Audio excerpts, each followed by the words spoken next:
Pak Budi, kalau Pak Budi duda, kenapa nggak nikah lagi? Tidak mau. Terus Pak Budi, maaf katakan punya hasrat. Di mana mau dilampiaskan hasratnya? Kata Pak Budi, pergi keluar. Betul kan? Nggak ada bohong, kamu ngarang kamu itu Tahu yang bilang Pak Budi bayar 1 juta perempuannya. Kamu jangan kamu buka apa ini kamu itu kan jadi buka ini kamu Pak Budi kan kau yang ngomong di koma juga. Iya kan, itu hanya pembicaraan. Kalau faktanya kan belum pernah kamu lihat, jadi masuk Faktanya memang belum terlihat, tapi mulut dan lidahmu lah yang mengaku itu, Pak Budi. Kau bilang paling mahal 1 juta. Dia perawan, tidak perawan tapi masih sempit. Kan itu katamu. Ya dia bicarakanlah. Kamu ada apa ini? Bahas apa ini? Makanya saya bilang, Pak Budi, bukan saya mau buka aibmu, tapi karena dirimu sendiri yang cerita waktu itu ya. Begini, makanya saya bilang, laki-laki jangan kalian munafik. Sok-sok katanya, oh kami Noora tidak ada kayak kalian, otak selangkangan begini begono. Tapi nggak sadar diri, di dalam Bible kalian perjanjian lama pun menceritakan tentang selangkangan. Di mana itu ada selangkangan? Banyak persundalan. Ada 2 orang putri, dia menggauli bapaknya. Oh, itu kan karena pada saat itu memang orang suka itu peristiwa Sodom dan Gomora. Tetapi kalau kalian cari di Al-Quran kami, ada nggak tentang persundalan? Nggak ada. Ada persundalan. Di sana kalau nggak terjadi jama-jama, ada keperawanannya dipegang-pegang. Mana ada di Al-Quran kayak gitu, Pak Budi? Ntar dulu, kalau Sodom dan Gomora itu memang ada. Tapi memang itu betul Pak Budi. Kita tanya dulu sama kau Pak Budi. Karena manusia udah nggak ada lagi. Sodom dan Gomora itu kan kaumnya si Lot kan? Ya betul. Dimusnahkan sama Tuhan gara-gara perjinahan kebejatannya kan? Iya kan? Ya jelasnya. Karena pelaku seks yang menyimpang kan?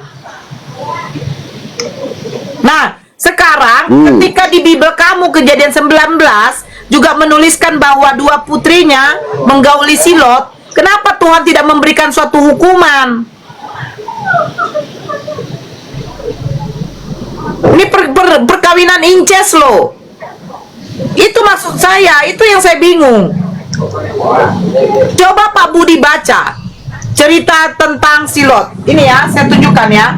Kita coba baca ya. Ini yang lucu saya rasa. Kenapa lucu? Sebentar, saya buka nih. Kejadian 19.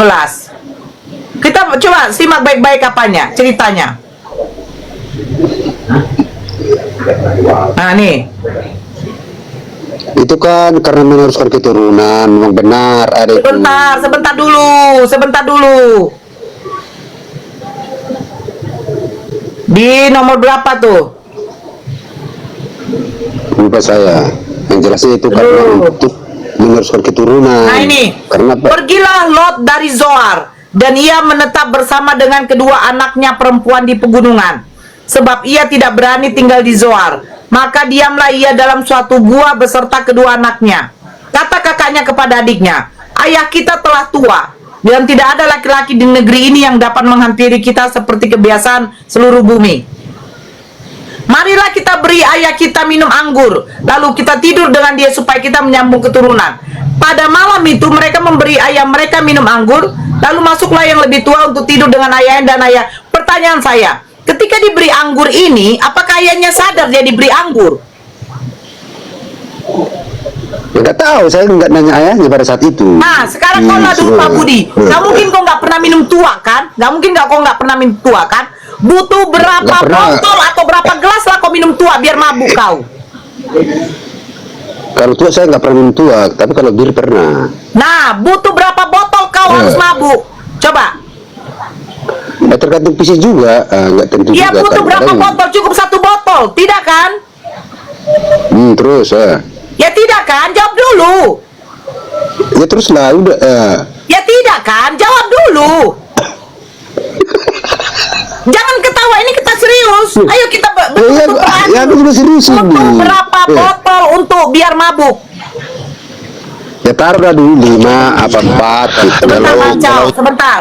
Kalau tuan Nias gas Bentar. setengah botol udah tumbang. Nah, itu kan nias. Ini emang nias. Kalau anggur beda, Bang. Nah, sekarang pertanyaan saya, ketika kau minum Pak Budi, kau dikasih minum sama putrimu, secara logika, apa nggak berpikir kau untuk mau mabuk? Untuk zaman sekarang ya. Nah, Loh, jangankan kalau zaman dulu, di zaman dulu, maka dari aku bilang itu memang pada saat itu kan itu kita ambil, kamu harus paham intinya meneruskan keturunan, karena pada saat itu nggak ada sekarang lagi pilihan. ayahnya tahu nggak? Ayahnya tahu nggak kalau mereka tuh mau meniduri ayahnya? Saya nggak tahu, kalau pasti ayahnya tahu gitu. Tapi Terus ayahnya tahu, berarti ayahnya sengaja minum anggur, gitu? ya ya pasti tahu lah, tapi udah dibawa dengan secara normal gitu ya, udah dibawa ke secara normal. Jadi ayahnya tahu gitu ya? Ya berarti ayahnya tahu kalau ayahnya mau digauli sama putrinya. Intinya itu meneruskan keturunan, jangan kau ini yang ininya. Intinya Betul, kita ambil, ini kan mau meneruskan, yang punya rencana mau meneruskan, yang punya rencana kita mau ambil meneruskan positifnya keturunan, gitu loh. yang punya rencana meneruskan keturunan, 2 putrinya kan? Ya betul. Nah, sekarang waktu ayahnya dicekoki dengan anggur, apakah ayahnya tahu kalau dia dibuat mabuk untuk digauli oleh putrinya?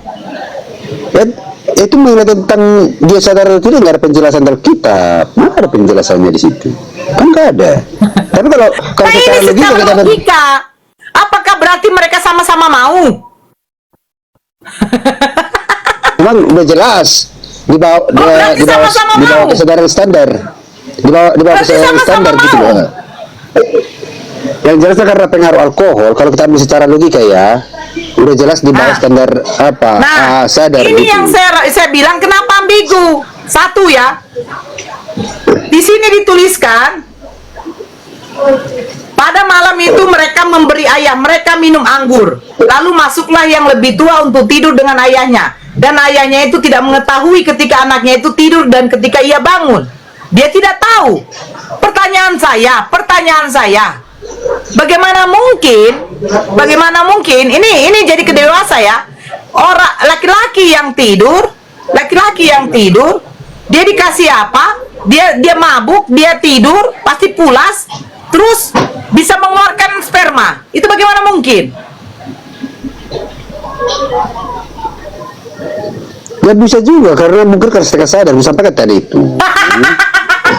Baca baik-baik.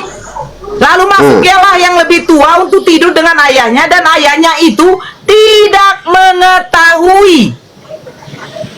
Tidak tahu ayahnya. Kalau memang nggak tahu, kenapa bisa jadi punya keturunan? Nah itu. Nah ini saya bilang kenapa? Bagaimana ceritanya? Kau tidur. Apakah tidur langsung tegang itu minyaknya? Nah itu lah, kamu kan udah pernah ngalami. Nggak perlu. Bukan kau lah, orang kau laki-laki kok Pak Budi. Ya sama kita kan gini Keanehan aja. dalam Bible kalian. Ini maksud saya baca terus-terus, bapaknya ini tidak tahu. Dia tidak tahu mulai dari dia tidur sampai dia bangun, karena katanya dia sudah mabuk. Kan gitu. Iya, karena itu kita emang nggak perlu menjelaskan hal seperti itu. Yang jelas itu Makanya kita saya bilang pakai begini, logika.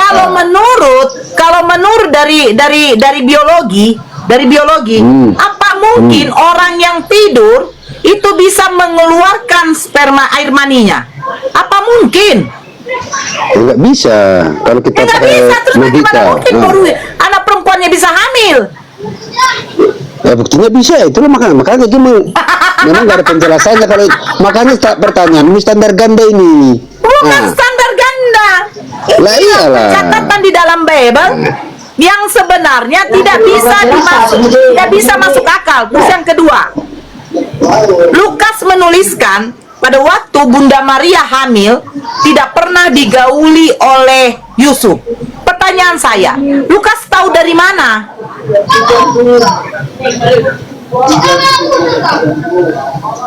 Maksudnya Lukas gimana Lukas? Lukas tahu dari mana kalau Bunda Maria selama hamil tidak pernah digauli oleh Yusuf? Mereka satu kamar, satu rumah selama 9 bulan. Memang Pak Budi tahan sama istrinya satu kamar, tidak ada gitu loh. Kan di situ masih tunangan Bu Noora. Kau ini pertanyaanmu. Mereka sudah hidup belum sebagai suami istri. Tunangan. mereka Nah, itulah kau itu Kenapa putar-putarkan kalau gitu. mau tunangan, kenapa dia minta cerai? Kalau tunangan, kenapa dia mau minta cerai? Bagaimana mungkin ada orang bertunangan cerai? Setahu saya kalau bertunangan ya putus, pisah, tidak ada perceraian. Yang namanya perceraian itu adalah suami istri. Makanya di dalam Bible itu dituliskan, diam-diam si Yusuf ingin menceraikan istrinya. Lalu datanglah malaikat di dalam mimpi Yusuf. Yusuf, janganlah kau ceraikan Maria, karena sesungguhnya dia telah mengandung. Hei, selama Maria mengandung, Yusuf tidak pernah menggaulinya. Pertanyaan saya, dari mana Lukas tahu kalau Yusuf tidak pernah gauli dia? Di situ Yusuf menceraikan apa meninggalkan? Kan meninggalkan. Menceraikan. Ayo kita baca. Gimana? Gimana kita baca? Kita baca? Coba lihat dulu. Pasti meninggalkan, bukan menceraikan. Karena di situ masih status tunangan. Bentar. Nih. Mari itu dulu ya. Kata malaikat itu kepadanya, jangan takut hai Maria, sebab engkau beroleh kasih karunia di hadapan Tuhan. Sesungguhnya engkau akan mengandung dan akan melahirkan seorang anak laki-laki, dan hendaklah engkau menamai Yesus. Ia akan menjadi besar dan akan disebut anak Tuhan yang Maha Tinggi. Dan Tuhan Allah akan mengaruniakan kepada yang tata Daud, dan dia akan menjadi raja atas kaum keturunan Yakub sampai selama-lamanya, dan kerajaannya tidak akan bersudahan. Kata Maria kepada malaikat itu, bagaimana hal mungkin terjadi karena aku belum bersuami? Jawab malaikat itu kepadanya, Roh Kudus akan turun atasmu, dan kuasa Allah yang Maha Tinggi akan menaungi engkau. Sebab itu anak yang kau lahirkan itu akan disebut kudus. Dan sesungguhnya Elisabet sanakmu itu juga ia pun pada hari, sebab bagi Allah tidak ada yang mustahil. Kata Maria, sesungguhnya aku ini adalah hamba Tuhan, jadilah terus. Beberapa waktu kemudian berkatilah engkau. Penuh nyanyian pujian. Sebentar ya, kelahiran. Kok kelahiran Yohanes Pembaptis lagi? Itulah tadi kan Maria mengaku bahwa bagaimana mungkin terjadi karena aku belum bersuami. Sebentar. Ku cari dulu. Supaya didaftarkan bersama Maria, terus anaknya sulung, lalu dibaringkan karena ia tidak tempat penginapan di daerah itu dulu ya.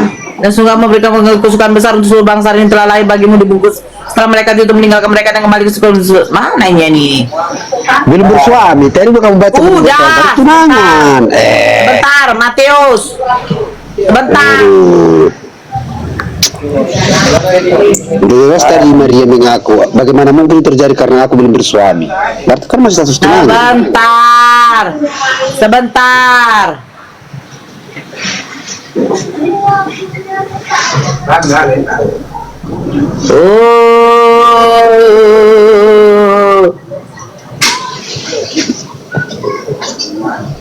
Kemana si Beli? Gak tahu kemana dia itu. Itu. Jaringan. Itu sembunyi.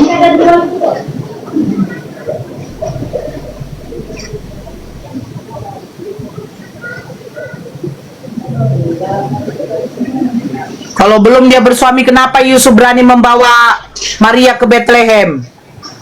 Bagaimananya? Kan pengakuan Maria tadi kamu bacakan di situ. Bagaimana mungkin terjadi? Kalau memang belum bersuami, kenapa Maria dibawa sama Yusuf ke Bethlehem? Misalnya kan pada saat itu si Maria butuh bantuan. Gimana sih? Ya ampun, hukum Yahudi tidak boleh yang belum menikah itu berpasangan itu berduaan. Gimana nih? Udah intinya tadi itu kamu baca dan saya simak tadi pembacaan. Bentar. Bahwa pengakuan si Maria juga tidak. Putus itu, bukan menikah itu. Bentar. Berbicara. Harus cari, diam dulu. Biarkan berbicara dulu si Noora ini biar juga. Iya.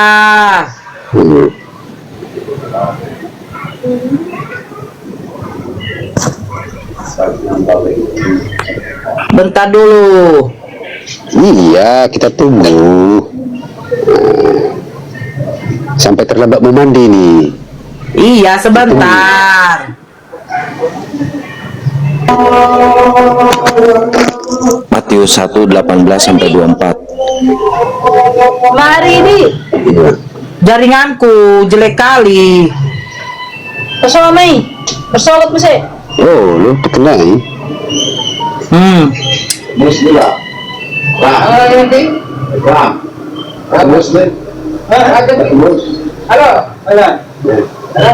Jadi oh pantas lah. Oh, apa pantas lagi? Oh, mau Aku kirim tadi foto. dalam Matius lari ke Lukas. Sebentar, sebentar. Iya. Nah, Kelahiran Yesus seperti berikut. Pada waktu Maria ibunya bertunangan dengan Yusuf, ternyata ia mengandung dari Roh Kudus sebelum mereka hidup Bertunangan. sebagai suami istri.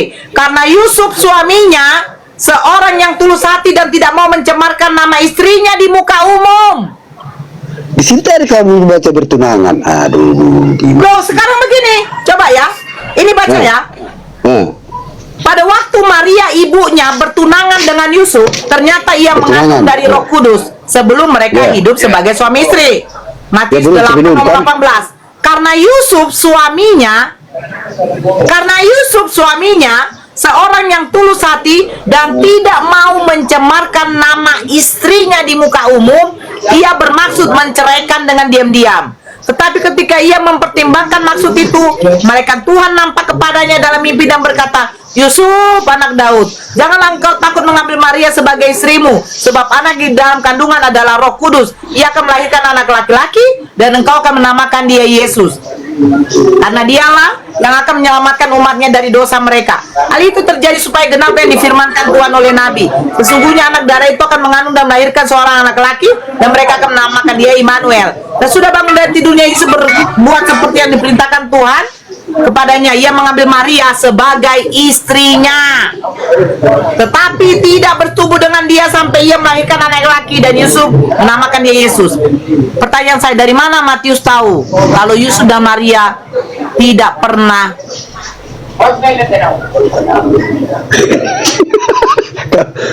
Ini kalau pertanyaanmu aneh berarti. Oh, namanya udah Loh, dari dipakai mana Tuhan. Matius tahu?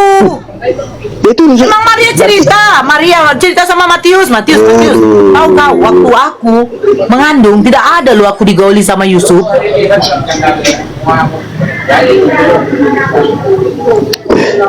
Karena yang jelasnya itu kan pada saat bertunangan kan belum jelas kan pahami ya, yang tertulis tadi itu dari awal kan itu. Dia bertunangan sudah Iya, hamil. betul. Nah, terus kenapa kalau orang bertunangan dia tidak mau mencemarkan nama istrinya? Berarti udah nikah ya? Kan tadi dia hamil itu sebelum menikah. Mananya? Lah betul. Pertanyaan saya. Dicatatkan di sini. Tetapi tidak bersetubuh dengan dia sampai ia melahirkan anaknya laki-laki. Nah, sebelum melahirkan anak laki-laki kan sudah menikah mereka kan? Sebelum melahirkan udah menikah kan? sampai lahir kan tadi situ sampai lahir mana kan masa nggak kami baca kok aku aja yang dengar simak. Baca dulu yang nomor 18 lah kau Budi. Capek kali juga sama kau. Yang 18 dikatakan yang nomor 19 karena Yusuf suaminya Cemana kau ini? Ya, nanti aku baca dulu nanti di rumah. Sekarang pertanyaan Dikatakan apa di sih? sini bertunangan dengan Yusuf. Ternyata ia mengandung dari Roh Kudus sebelum mereka hidup sebagai suami istri. Karena Yusuf suaminya seorang yang tulus hati dan tidak mau mencemarkan nama istrinya di muka umum, ia bermaksud menceraikannya dengan diam-diam. Pertanyaan saya, kalau mereka bertunangan mana mungkin dikatakan bercerai? Orang yang bercerai itu adalah suami istri, bukan tunangan. Bolak-balik pertanyaanmu itu ini. Tadi udah jelas-jelas Pertanyaan saya cuma simpel. Selama Maria dengan Yusuf hidup sebagai suami istri, apa mungkin mereka tidak saling Nah, oke lah, saya paham lah, nggak usah perpanjang. Siapa sih sudah? Nah, Itu tahu kan dari sudah mana suami istri. Matius? Tahu dari mana Matius kalau Maria tidak digauli? Ya kalau mengenai tentang si Paulus, tahu dari mana? Nggak ada penjelasan dari kitab. Lah, kenapa bisa dicatatkan? Tanya aja lah sama si Matius kalau begitu, kenapa gak bisa catat? Halo, Ini Matius. pertanyaanmu gini loh. Itu Matius. pertanyaanmu enggak ini. Dari mana kau Pertanyaanmu tahu enggak kalau Maria ini. tidak digauli, Matius? Cocok dulu, Tanya sama si Matius. Matius sudah. Oh, ternyata dia ngawur. Asal nulis aja katanya. Biar seolah-olah masih perawan gitu loh. Jadi pertanyaanmu luar data semuanya gitu loh. Loh, begini loh. Yang namanya kitab suci harus bisa diterima oleh akal, Pak Budi. Contoh yang tadi tentang silot. Bagaimana mungkin orang tidur bisa mengeluarkan air mani? Kecuali mimpi basah.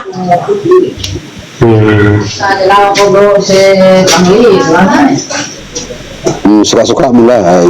Kalau itu saya nggak bisa jelaskan karena penjelasan itu dari kitab. Jadi kalau kita Dah, mandilah kau Pak Budi, mandi kau udah ditutup kau. nggak ada penjelasan gitu loh. Karena pertanyaanmu Mandilah standar ganda gitu loh. Di luar Ada data standar semua. ganda, pertanyaan saya jelas. Kenapa Bible menuliskan sesuatu yang tidak masuk akal? Ya udah aku turun dulu ya karena aduh berapa Coba saya selamat malam ya, udah malam ya ini, sore malam. Saya mau tanya Pak Noora aja deh, boleh nggak? Boleh ya, ya? oke. Lanjut ya. Aku turun Saya dulu ya. saya Firdi, asal NTT Mbak, asal saya dari NTT. Maksudnya begini, saya sedikit apa ini aja. Mbak ini orang apa Islam ya Mbak? Mbak agama Islam ya? Ya.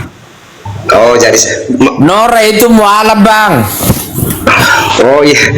Ya masih ada daging babi dalam dirinya. Begini. Kalau mualaf tuh bagi saya, pandangan saya orang Katolik, lahir dari Katolik, semuanya Katolik. Kalau pandangan saya itu seles. Kalau pandangan saya loh ya. Oh ya. Ya seles. Ya. Teman pernah lihat nggak seles Aqua, terus dia pindah ke seles Aqua Viva? Ya. Pasti dia akan menjelek-jelekan Aqua deh.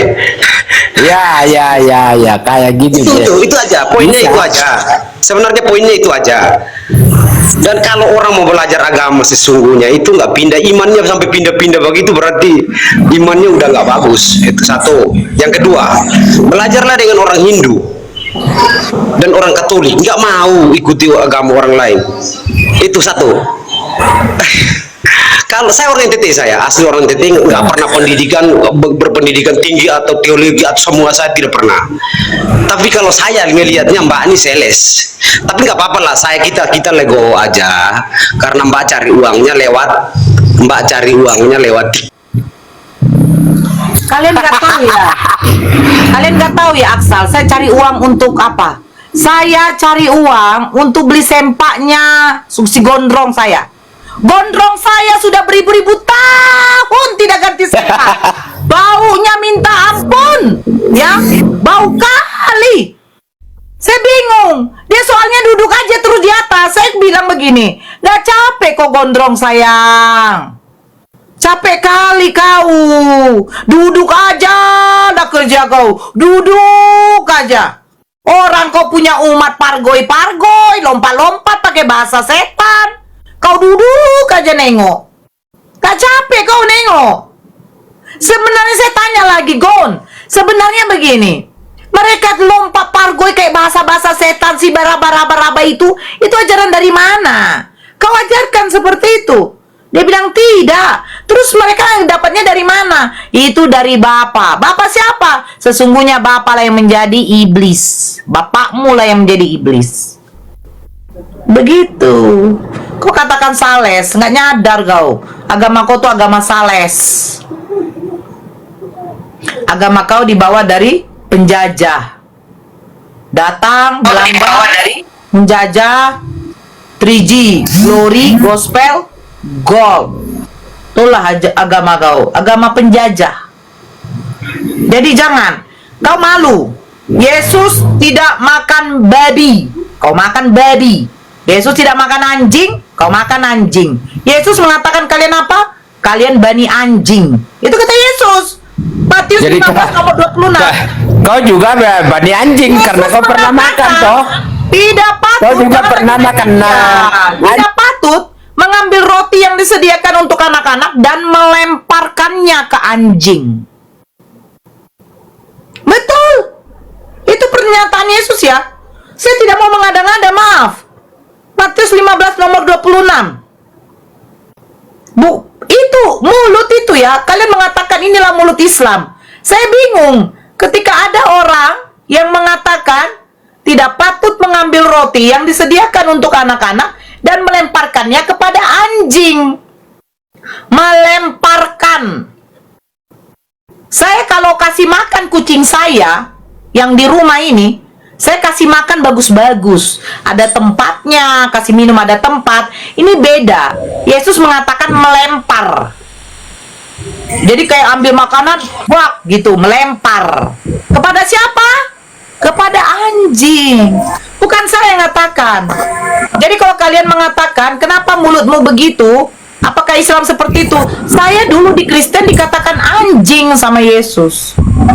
Saya tidak mau dong saya dikiaskan dengan binatang. Maaf ya. Di Islam baginda Rasulullah yang tolong yang baru naik. Baginda Rasulullah bahkan Allah sendiri tidak pernah mengatakan kepada makhluknya itu binatang. Karena apa? Allah menciptakan makhluknya binatang, manusia sama-sama mempunyai otak. Yang membedakan manusia punya akal, binatang tidak punya. Manusia diberi aturan. Manusia diberi aturan dalam hidupnya.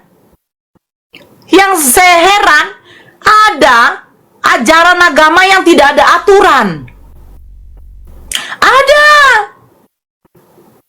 Nah itu yang membedakan. Gitu loh, ya. Kalau naik jangan kepanasan. Kau mengatakan mualaf itu sales, menjelekkan agama. Saya kasih tahu yang betul. Di Kristen tidak ada ajaran jangan kau kawin ya Noora sama bapakmu. Noora, jangan kau kawin sama mertuamu. Noora, jangan kau kawin sama anakmu. Noora, jangan kau suka sesama jenis. Noora, jangan. Ada larangan. Lah, tunjukkan sama saya. Di Kristen bagaimana? Ada nggak larangan jangan kawin sama maknya? Larikan kau ke imamat. Imamat kitab siapa? Kitab Musa yang diperuntukkan untuk jemaatnya Yakub. Emang kau jemaat Yakub? Oh, kami ini kan pengikut Kristus, Noora. Apa yang kau ikuti dari Yesus? Yesus tidak makan babi, kau makan. Yesus melakukan hukum Taurat, kau pelaku hukum Taurat. Nggak ada. Kau bilang agama sales, kau tuh yang sales. Menjajah-jajakan Indomie itu loh. Hei, Nang. Muncung kok kayak menunjukkan binatang. Dang. Unang ngosong ni. Aduh lapet. Unang ngosong ni. Aduh lapet. Niku do. Tengoklah kalau orang Batak kayak gitulah semua bahasanya. Nggak ada sedikit Kenapa toleransi. kau? Jadi kau punya kawan yang baru naik itu bagaimana? Ajaran kasih kalian kan? Saya bingung. Ajaran kasih yang diterapkan Yesus itu betul apa tidak itu? Terus kenapa kau turunkan Tapi dia? beginilah ya. Tadi Kita dengar ngomong dulu. Yesus mengatakan, jikalau kamu ditampar pipi kirimu, berikan pipi kananmu. Ya betul. Ya, tapi waktu saya baca, waktu Yesus di hadapan Pontius Pilatus, dia ditampar sama salah satu tentara penjaga gerbang. Terus Yesus mengatakan, mengapa engkau menampar aku? Saya pikir Yesus mau kasih pipi berikutnya, rupanya nggak dikasih juga. Di mana itu? Di mana Yesus ngomong kayak gitu? Oke, nih saya bacakan ya. Sebentar. Saya pikir ketika dia mengajarkan kalau kau ditampar pipi kirimu, berikan pipi kananmu. Nah, Yohanes 18 nomor 23, apa katanya? Terus yang Yesus ngomong itu kenapa kau tampar? Sebentar. Jawab Yesus kepadanya, jikalau kataku itu salah, tunjukkanlah salahnya. Tetapi jikalau kataku itu benar, mengapa engkau menampar aku? Ternyata dia ditampar. Saya pikir ketika saya baca di dalam Yohanes 18, dia berikan pipi berikutnya.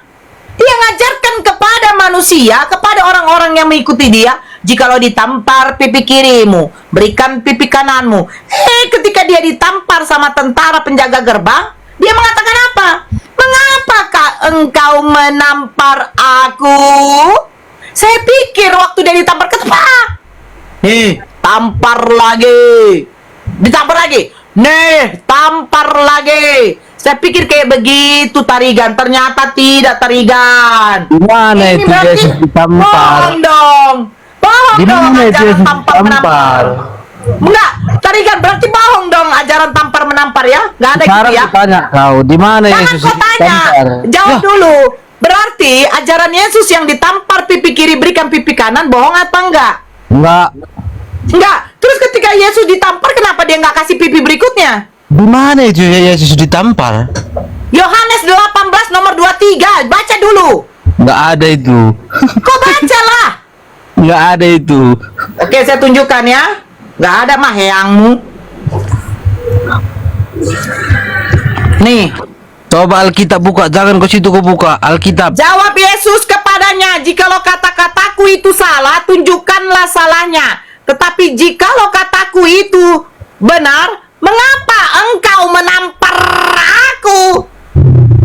Kenapa kau menampar aku? Pertanyaan saya. Kenapa Yesus tidak memberikan lagi pipi berikutnya? Ini pipiku tampar. Ini pipiku tampar. Kenapa nggak kayak gitu? Di mana itu kau buka itu? Coba kau buka di dalam Yohanes 18. Namanya darat kali. Yohanes 18 nomor 23. Kau buka dulu. Kau yang buka. Baik kan cinta kau. Kau nggak mau buka. Kau nggak mau buka. Kau nggak mau buka. Kau nggak berani buka. Medyo mewah. Kalau memang saya berbohong dengan saya punya data, kau buka sendiri dari Biblemu. Kau baca. Apakah Besok. Yesus ditampar? Besok kalau kau lihat Edis TV Lab, masuklah kau biar tahu rasa. Edis TV si tai itu kotoran. Ya. Ngapain saya berdiskusi sama tai? Naiklah kau biar tahu rasa kau nanti. Sampaikan, bilang sama dia, Edis, kata Noora udah kau minum racun maut. No. Loh, itu kan perkataan Yesus. Menerima aku sebagai juru selamat, memberi dirinya dibaptis. Inilah tanda-tandanya bagimu. Sekalipun kau minum racun maut, kau tidak akan jelek. Janganlah. Sama juga dengan ajaran. Kalau kau ditampar pipi kiri, berikan pipi kanan. Sudahkah Janganlah. Yesus memberikan pipinya ketika dia ditampar? Ngomongin Belum. agama orang. Saya jawab, sudah belum? agama kita aja lah, begitu. Ya. Saya bertanya, sudahkah kau beri pipi? Sudahkah Yesus memberi pipi berikutnya? Apakah ajaran Yesus betul? Mengajarkan ditampar pipi kiri, berikan pipi kanan. Tapi ketika dia ditampar, kenapa dia nggak berikan pipi berikutnya? Jangan tipu-tipu kau sama saya kau. Kau suruh saya di room kotoran. Saya tidak menerima kotoran. Tidak nafsu saya mau diskusi sama Edis. Ngapain diskusi sama orang yang kabur ke luar negeri? Kalau berani dia, H2H, offline. Tidak berani dia, karena otaknya tidak ada. Dia tidak pakai cangcut. Itu. Ya, halo, shalom. Ya, Ya. selo. Jawab pertanyaan saya, Bang. Saya pikir begini. Kenapa Yesus waktu Saya pikir- ditampar, dia tidak berikan pipi berikutnya ditampar? Ya, Ibu Noora ya Rito ini Ya, kan saya bertanya dia ya, bertanya Pak kaitan Jemaat, dengan ya. ada ayat itu yang mungkin harus dijawab, bukan kita mengatakan Iya, di mana silakan itu, di mana jawab. itu. Dalam Yohanes 2, di dalam Yohanes tadi, kenapa Yesus ditampar? Kenapa dia tidak berikan pipi berikutnya? Ya, izin Ibu Noora. Oi. Ya, saya tidak dalam konteks menyalahkan Ibu kaitan dengan pertanyaan Ibu tadi bahwa Tidak, saya Betul. minta Bapak yang jawab. Bukankah Yesus mengajarkan jikalau kau ditampar pipi kirimu, berikan pipi kananmu? Di dalam Yohanes 18 nomor 23, Yesus ditampar. Kenapa dia nggak berikan pipi berikutnya? Nah, dia bertanya, kenapa engkau menampar aku? Nah, itu. Ya, sabar dulu, saya bicara dulu ya, Mbak. Ya. Izin. Saya pikir apa yang menjadi pertanyaan Ibu Noora itu tidak salah. Nah, disitulah kemudian saya harus mampu untuk menjawab itu. Ya, jawab. Kan Ibu tanya, ada memang di dalam Alkitab itu di ayat 23. Ya, benar. Ya, kan di situ. Nah, maksud sebenarnya begini, Ibu, kaitan dengan pemahaman itu bahwa ajaran Yesus, bila kamu ditampar pipi kirimu, berikanlah pipi kananmu. Artinya bahwa jikalau orang itu berbuat jahat kepadamu, janganlah kau balas dengan kejahatan, tetapi buatlah kebaikan itu untuk dia. Itu mungkin begitu, Bu. Jadi yang tadi ngotot juga di mana itu saya juga kurang ini, berarti kan dia juga tidak membaca kitab itu. Seperti itu. Ya, oke. Terima kasih. Jadi kalau seperti ini, Pak Z, kalau ada maling datang ke rumahmu memperkaos istrimu, kau berikan kebaikan apa lagi? Kau berikan putrimu. Ya, bagaimana? Kalau datang maling ke rumah istrimu, ke rumahmu, diperkaos istrimu, terus kebaikan jangan dibalas dengan kejahatan, balaslah dengan kebaikan. Terus kebaikan apa yang kau berikan kepada maling itu? Konteksnya berbeda, Bu. Konteksnya berbeda. Lagi. Artinya begini. Itu kan ada aturan yang kemudian kita lakukan.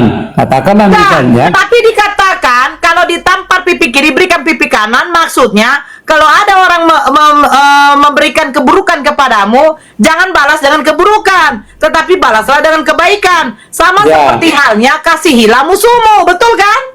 Ya. Nah, kalau datang maling ke rumahmu memperkaos istrimu, kebaikan apa yang kau berikan kepada maling? Kau berikan putrimu.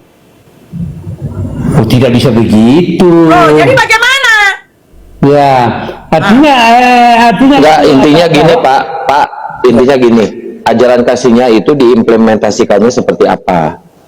Ya, saya pikir begini, di dalam melakukan sesuatu itu kemudian ketika katakanlah misalnya orang melakukan hal yang tidak baik dalam konteks yang tidak baik itu, merencanakan sesuatu lalu kemudian melakukannya, disitulah kemudian kita tidak perlu harus misalnya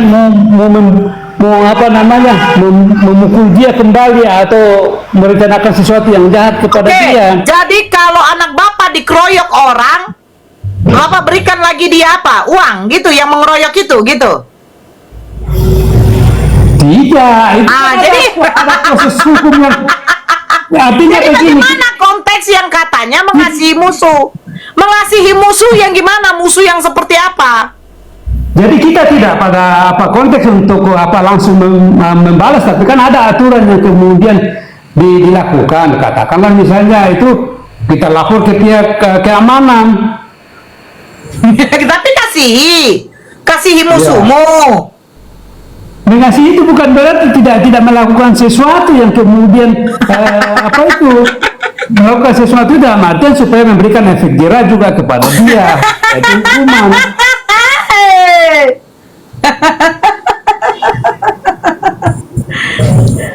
Masuk dulu, Ustadz Felix dulu, disapa dulu. Assalamualaikum Ustadz Felix. Iya, waalaikumsalam warahmatullahi wabarakatuh. Assalamualaikum. Waalaikumsalam warahmatullahi wabarakatuh. Ya, Pak Z ini orang baik ini Pak Z ini. Walaupun jawabannya agak gabrol ya nggak masalah lah. Kita terima aja lah ya. Ya silakan. Pak Jet ini mau diskusi atau apa, Pak?